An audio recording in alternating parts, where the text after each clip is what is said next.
les marchés financiers avec IG Markets, CFD Trading. Bonjour, c'est Gilles du site boursicoté.com. Voici l'analyse technique des principales paires de devises du marché Forex, ainsi que l'analyse de l'or et du pétrole pour les matières premières.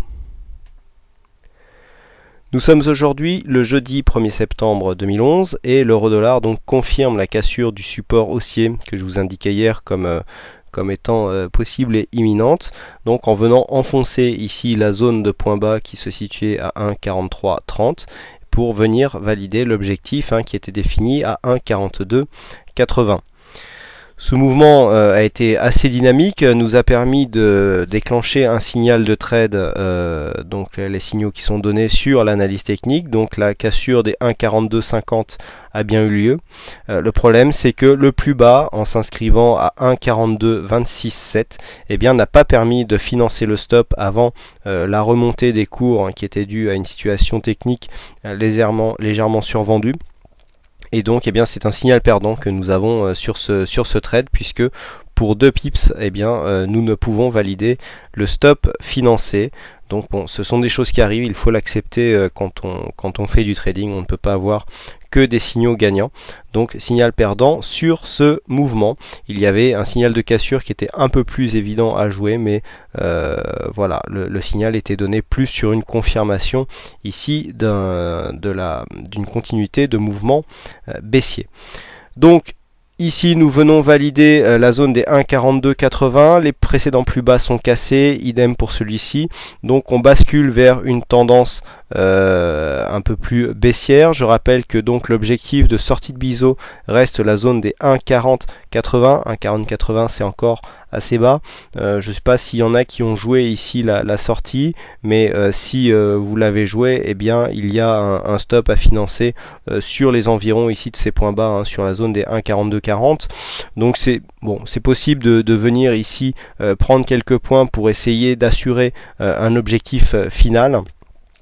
Quoi qu'il en soit, le mouvement a l'air bien parti, mais nous sommes ici sous le coup d'une situation technique assez survendue. On voit le RSI qui a fait une petite incursion ici en zone de survente avec un plus bas à 27,95.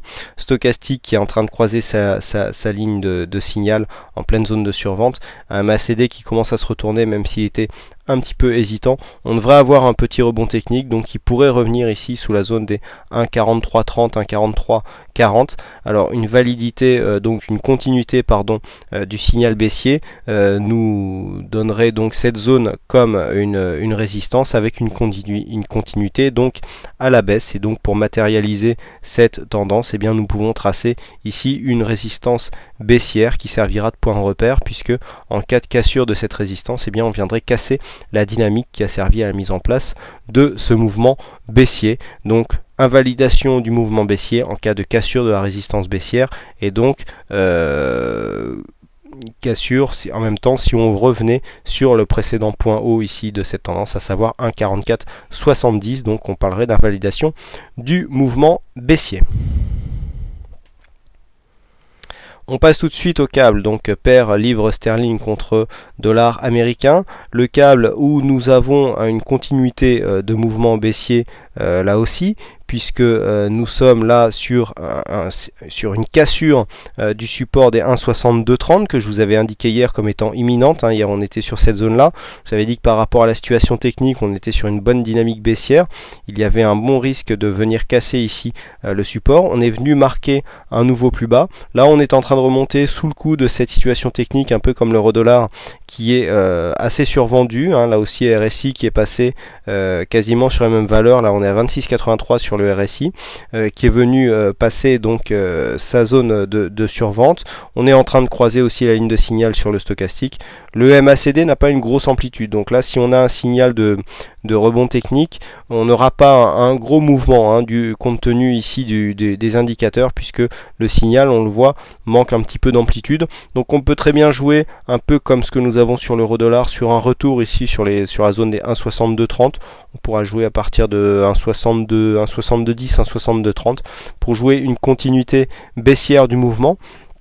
On a un mouvement sur cette tendance qui est vraiment assez dynamique. On voit ici que si on trace une résistance ici sur les plus bas, sur les plus hauts, pardon, eh bien on voit que le mouvement ici est assez dynamique, donc on peut viser ici cette zone qui sera certainement en cas de rebond un peu poussif, une zone où la résistance baissière ne sera pas très loin, pour essayer de shorter et viser une cassure de ce précédent point bas qui se situe pour l'instant à 1,6132. Donc pour l'instant voilà le point qui reste ici à casser pour confirmer la tendance baissière, avec une invalidation sur ce point haut, à savoir les 1,6340. On passe tout de suite au dollar yen qui continue à évoluer au sein de son range. Là on a eu un test ici des 77, on est redescendu sur les 76, 40, 45 avant de remonter. Là des attaques un peu plus franches sur la résistance, mais pas de réel franchissement. On voit qu'on était en plus sous le coup, la bande de Bollinger supérieure qui n'était pas très loin, et là on commence à redescendre avec une inversion du MACD en cours. Alors attention, la bougie n'est pas clôturée, donc pour l'instant le signal n'est pas viable, mais on voit que même ici au niveau des oscillateurs RSI et stochastique, nous n'avons pas une zone de survente réellement, de surachat pardon, légèrement marquée. Donc pour l'instant on serait plutôt là sur une cassure de la dynamique qui a permis de venir porter des attaques sur cette résistance horizontale, mais pour l'instant pas encore de signal baissier. Bon, si la bougie se clôturait telle qu'elle est actuellement, on aurait effectivement un petit signal de consolidation qui pourrait nous ramener encore une fois au moins sur la zone des 76,60 et que peut-être donc en extension sur la zone des 76, 40, 50. Peu de mouvements exploitables actuellement sur le dollar yen, donc pas énormément de bons signaux à jouer à mon sens. On passe tout de suite aux matières premières avec l'or qui nous fait une petite phase de stabilisation, puisque suite à la baisse et à la remontée du métal jaune, eh bien nous nous trouvons maintenant dans un range qui se situe ici sur la partie haute entre 1840 et donc sur les points bas 1776 $ l'once. Vous voyez comment on est descendu ici, on est remonté et puis ensuite on se stabilise. Donc là, a priori, ça c'est un signe de stabilisation. On voit bien que si on avait tracé un support ici, un support haussier, eh bien il aurait été cassé, mais dans un mouvement horizontal. On voit que les indicateurs ne nous donnent pas de grosses tendances, puisqu'ici le petit signal baissier qui avait été mis par le stochastique est en train de s'invalider. Signal qui était vraiment peu ample, on le voit ici au niveau du MACD par rapport à l'amplitude. Donc pour l'instant, pas un énorme signal, on va dire que là, plus une stabilisation, on pourra attendre une cassure à la hausse des 1840, à la baisse première alerte sous 1815, avec une confirmation donc de reprise en tendance baissière ici sous les 1775. Le double top que j'avais évoqué en possibilité hier est en train de s'invalider ici, car il aurait fallu, suite au contact ici, au deuxième contact du point haut, une descente un peu plus franche pour valider ici cette figure. Donc là, a priori, invalidation donc d'une possibilité de double top. Et on va terminer donc avec le pétrole qui continue à grimper sur son support haussier que nous avons là. Donc support qui tient bon, on l'avait tracé alors que les cours étaient sur cette zone.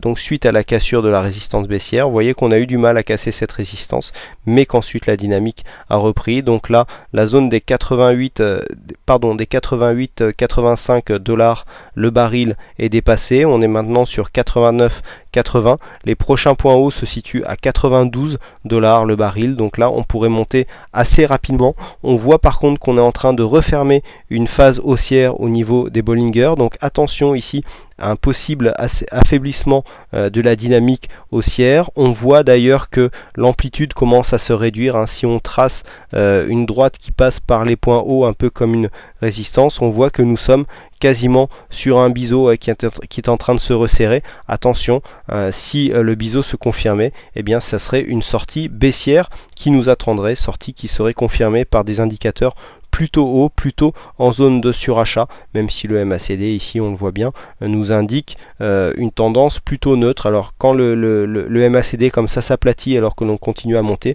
cela nous indique qu'en fait qu'il y a une grosse régularité dans la montée. On le voit, très peu d'amplitude, très peu de mouvement, très peu de vagues au sein de cette phase haussière. Donc attention à l'alerte ici d'une possible sortie baissière, mais je rappelle que le biseau, comme toutes les autres figures, peut s'invalider. Une sortie en force par le haut invaliderait donc le biseau et donc irait rejoindre assez probablement la zone des 92 $ le baril. Voilà donc ce que l'on peut dire sur ces principales analyses techniques du Forex et des matières premières. Il ne me reste plus qu'à vous souhaiter à toutes et à tous une bonne soirée, bonne chance dans vos trades, et je vous donne rendez-vous dès demain pour de prochaines analyses. Les marchés financiers avec IG Markets, CFD Trading.